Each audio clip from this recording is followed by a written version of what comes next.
Salut les amis, dans ce tuto tu vas comprendre l'origine ionique du potentiel d'action.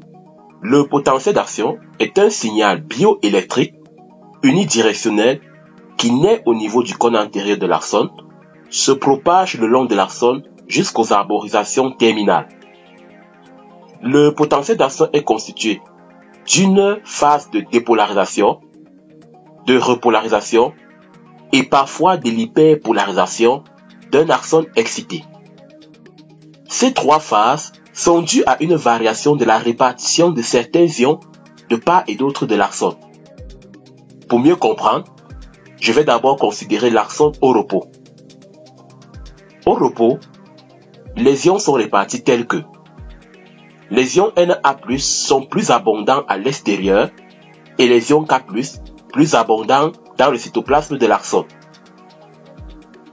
Il y a plus d'ions à l'extérieur de l'axone que dans son cytoplasme, ce qui fait que l'axone est polarisé, c'est-à-dire plus positif à l'extérieur et plus négatif à l'intérieur.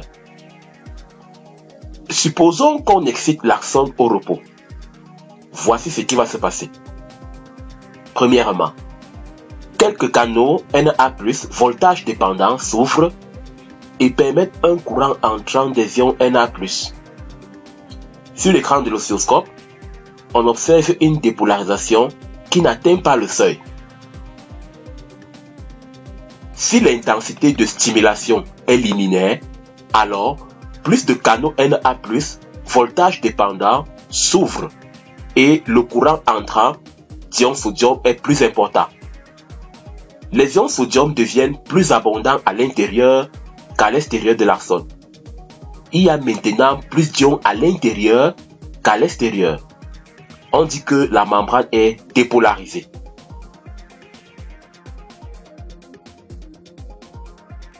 Les canaux Na+ voltage dépendant ne restent pas ouverts longtemps. Ils se ferment, puis les canaux K+ voltage dépendant s'ouvrent et permettent une sortie massive des ions potassium. On se retrouve avec tellement d'ions potassium à l'extérieur, on dit que la membrane s'est repolarisée.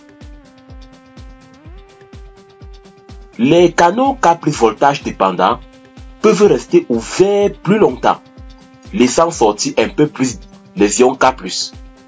C'est l'hyperpolarisation. Seulement, la polarité de la membrane est telle que la répartition des ions n'est plus celle observée lorsque l'axone était au repos. Pour rétablir la répartition normale et la polarité normale, les pompes Na+, K+, présentes dans la membrane de l'axone vont intervenir. Elles utilisent l'énergie provenant de l'hydrolyse de l'ATP pour faire sortir plus les ions sodium et faire entrer plus les ions potassium, si bien qu'on va se retrouver avec une membrane normalement polarisée et au repos.